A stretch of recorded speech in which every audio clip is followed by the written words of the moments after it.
In today's video, I'm going to show you how you can enable developer options on your Samsung Galaxy S23. So this is a really simple thing to do, guys. The first thing we will need to do is head over to our settings. Once we head over to our settings, and we will be at the top of our screen here.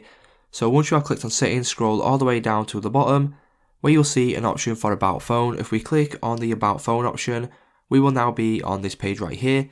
And what we can do now is simply click on software information, and then once we do this, we can now start clicking on build number for around 7 times. So once you start clicking on this, as you can see, you are 3, you are 2, you are 1 step away from obviously enabling developer options. Now you need to enter in your PIN if you have one, and then once you enter in your PIN, as you can see, developer mode has now been enabled.